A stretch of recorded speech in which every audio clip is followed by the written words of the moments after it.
भाइयों बहनों नमस्कार, स्वागत है आप सभी का। आज हम बात करते हैं लीवर हमारा बढ़ गया या फैटी लीवर हो गया या लीवर के अंदर टॉक्सिन बढ़ गया। जब लीवर के अंदर टॉक्सिन बढ़ेगा तो हेपेटाइटिस बी, सी, बिलिरुबिन, लीवर सिरोसिस जैसी बीमारी पैदा हो जाएंगी। एल्ब्यूमिन हमें बाहर से चढ़ाना पड़ेगा और गर्मी अधिक हो जाती है तो हमारा लीवर बढ़ जाता है। और ज़्यादा तली हुई चीज़ों का अति स्निग्धात, शीत उष्ण, अकर्म सेवनात्, अध्यसनात्, अजीर्णात्, बगैर पचे हुए भोजन कर लेना, ज़्यादा तली हुई चीज़ों का प्रयोग करना, भोजन पर भोजन कर लेना, इन चीज़ों से आपका लीवर फैटी हो जाता है। तो मैं आपको बताता हूँ वो विशेष औषधि, घरेलू औषधि, आप उसका प्रयोग कीजिए ना, फैटी लीवर रहेगा, न आपको लीवर सिरोसिस का डर रहेगा, न आपका बिलिरुबिन बढ़ेगा और ना ही आपको हेपेटाइटिस बी जैसी, सी जैसी समस्याएं बनेंगी। आपका लीवर भी नहीं बढ़ेगा। ऐसी कौन सी चीज़ है? आज हमने उसको दरकिनार कर दिया, हम भूलते चले गए, हमने उसको असभ्यता का रूप मान लिया। पहले आपने देखा होगा जब हम भोजन करते थे तो भोजन की थाली के साथ लोटे में पानी होता था, लेकिन आज आप सभी लोग भ्रांतिवश या अज्ञानतावश या दूसरे लोगों के बताने से, जो डॉक्टर नहीं है, वैद्य नहीं है, जो आयुर्वेद को जानते नहीं है, उन लोगों ने आपको बता दिया कि भोजन के बीच में पानी नहीं पीना चाहिए। लेकिन शास्त्र कहते हैं भोजन मध्य अमृतम वारी, भोजन के बीच में जो पानी पिया जाता है वो अमृत का काम करता है। लेकिन कैसे पीना चाहिए? मुहुर्मुहु वारम वारंवार जिह्वां प्रक्षालनम कृत्वा भोजनम कृतव्यम्, बार बार जिह्वा को धोते हुए, मुख को साफ करते हुए घूंट घूंट करके पानी पीना चाहिए। इसलिए हमारे पूर्वज फैटी लीवर की बीमारी ना बने। पहले किसी को हेपेटाइटिस बी, सी नहीं होता था, ये अभी बीमारी चली है 10 साल से।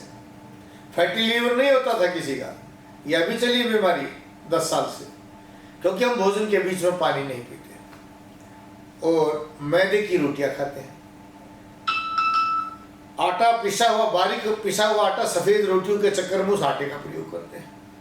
जबकि पहले मोटा आटा खाते थे, मोटा पिसवाते थे, 4 किलो गेहूं में 2 किलो चना और 1 किलो जौ डाल करके मोटे आटे का प्रयोग करते थे और उसको भी आधा घंटा पहले लोच लगा करके गौंद करके रख देते थे।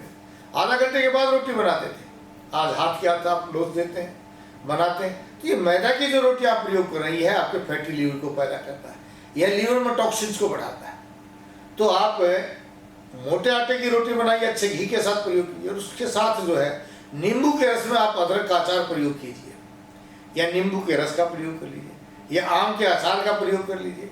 ये तीनों आपके लीवर को डिटॉक्सिफाइड करते हैं।